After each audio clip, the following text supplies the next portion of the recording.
ಸುಪ್ರಭಾತಕ್ಕೆ ಮತ್ತೊಮ್ಮೆ ಸ್ವಾಗತ. ಶಾಲೆಗಳಲ್ಲಿ ಪಿಟಿ ಮಾಸ್ಟರ್ ಲಾಸ್ಟ್ ಪೀರಿಯಡ್ನಲ್ಲಿ ಡ್ರಿಲ್ ಮಾಡಿಸೋದು ಹಳೆಯ ಕಾನ್ಸೆಪ್ಟ್. ಈಗ ಕ್ರೀಡೆಯನ್ನು ಒಂದು ಸಬ್ಜೆಕ್ಟ್ ಆಗಿ ಪರಿಗಣಿಸಲಾಗ್ತಿದೆ. ಹೀಗಾಗಿ ನಗರದ ಅನೇಕ ಶಾಲೆಗಳಲ್ಲಿ ಪ್ಲೇ ಗ್ರೌಂಡ್ನಲ್ಲಿ ಮಕ್ಕಳಿಗೆ ಆಟದ ಪಾಠ ಹೇಳಿಕೊಡಲಾಗ್ತಿದೆ. ಕ್ಲಾಸ್ ರೂಮ್ನಿಂದ ಲೈನ್ ಆಗಿ ಹೊರಬರ್ತಿರೋ ಮಕ್ಕಳಿಗೆ ಖುಷಿಯೋ ಖುಷಿ. ಯಾಕಂದ್ರೆ ಇವರೆಲ್ಲ ಬರ್ತಿರೋದು ಶಾಲೆಯ ಪ್ಲೇ ಗ್ರೌಂಡ್ಗೆ. ಇಲ್ಲಿ ವಿವಿಧ ಆಟಿಕೆಗಳು ಮಕ್ಕಳಿಗಾಗಿಯೇ ರೆಡಿಯಾಗಿದ್ವು. ಮೈದಾನದ ಮೇಲಿದ್ದ ಸಣ್ಣ ಸಣ್ಣ ರಿಂಗ್ಗಳ ಮೇಲೆ ನಿಂತ್ಕೊಂಡು ಮಕ್ಕಳು ಬೀನ್ಸ್ ಕಾಫ್ನ ಮೇಲಕ್ಕೆಸೆದು ಕ್ಯಾಚ್ ಹಿಡಿಯಲು ಪ್ರಾರಂಭಿಸಿದ್ರು. ನಂತರ ಅದೇ ಮೂಡ್ನಲ್ಲಿ ಫ್ರೀ ಎಕ್ಸರ್ಸೈಸ್ ಮಾಡಲು ಶುರು ಮಾಡಿದ್ರು. ಕೈಕಾಲುಗಳನ್ನ ಕಮಾಂಡ್ಗೆ ತಕ್ಕಂತೆ ಮೂವ್ ಮಾಡಿದ ವಿದ್ಯಾರ್ಥಿಗಳು ನಗು ನಗುತ್ತಲೇ ವಾರ್ಮ್ ಅಪ್ ಎಕ್ಸರ್ಸೈಸ್ ಮುಗಿಸಿದ್ರು.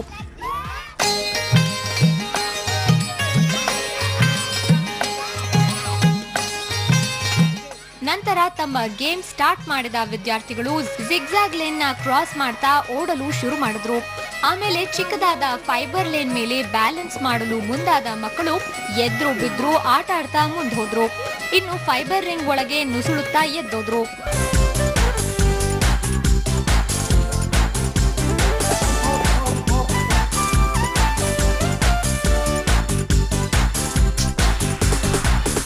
ಇದೆಲ್ಲ ಯಜು ಸ್ಪೋರ್ಟ್ಸ್ ನ ಕಮಾಲ್. ಅಂದ್ರೆ ಮಕ್ಕಳಿಗೆ ಕ್ರೀಡೆಯನ್ನು ಒಂದು ವಿಷಯವನ್ನಾಗಿ ಬೋಧಿಸೋ ಕ್ರಮ.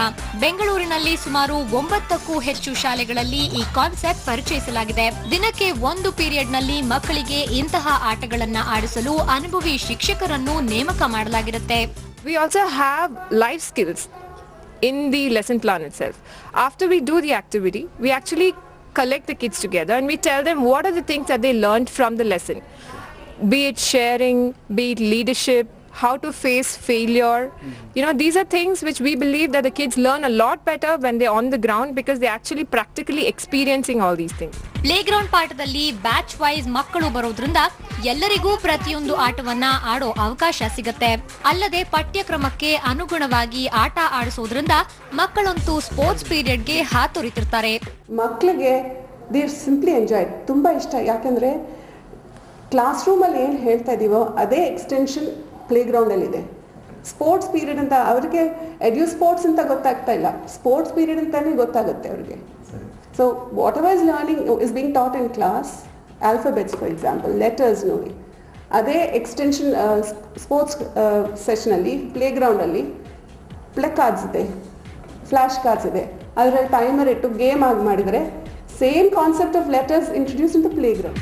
ಇದರಿಂದ ಮಕ್ಕಳ ಮಾನಸಿಕ, ದೈಹಿಕ ಹಾಗೂ ಚಾರಿತ್ರಿಕ ಬೆಳವಣಿಗೆಗೆ ಸಹಾಯವಾಗಲಿದೆ. ನರ್ಸರಿಯಿಂದ 4ನೇ ತರಗತಿಯ ಮಕ್ಕಳನ್ನ ದೃಷ್ಟಿಯಲ್ಲಿಟ್ಕೊಂಡು ಈ ಕಾನ್ಸೆಪ್ಟ್ ನ ರೂಪಿಸಲಾಗಿದೆ. ಹೀಗಾಗಿ ಮಕ್ಕಳಂತೂ ಈ ಪ್ಲೇ ಗ್ರೌಂಡ್ ಪಾಠದ ಪೀರಿಯಡ್ ನ ಸಖತ್ತಾಗಿ ಎಂಜಾಯ್ ಮಾಡ್ತಿದ್ದಾರೆ. ಶಂಕರ್, TV9 ಬೆಂಗಳೂರು. ಆಟ ಆಡೋದಂದ್ರೆ ಮಕ್ಕಳಿಗೆ ಪಂಚಪ್ರಾಣ. ದಿನವಿಡೀ ಬಿಟ್ಟರು ಆಟ ಆಡ್ಕೊಂಡೇ ಇರ್ತಾರೆ. ಊಟ ಪಾಠದ ಚಿಂತೆ ಮರೆತೇ ಬಿಡ್ತಾರೆ. ಇನ್ನು ಮನೆ ಎದುರಿಗೆ ಪಾರ್ಕ್ ಸಿಕ್ಕಿದ್ರೆ ಕೇಳ್ಬೇಕಾ? ಅದರ ಗಮ್ಮತ್ತನ್ನ ನೀವು ನೋಡಿಯೇ ಆನಂದಿಸಬೇಕು.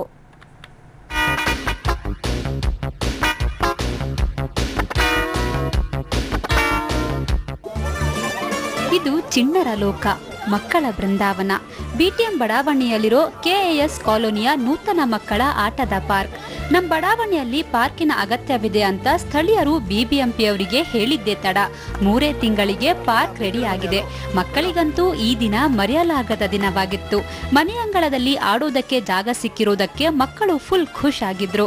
ಉಯ್ಯಾಲ ಆಟ ಆಡ್ತೀನಿ, ಮತ್ತೆ ಸ್ಲೈಡ್ ಆಟ ಆಡ್ತೀನಿ, ಮತ್ತೆ ಮೆರಿಗೋ ರೌಂಡ್ ಆಟ ಆಡ್ತೀನಿ.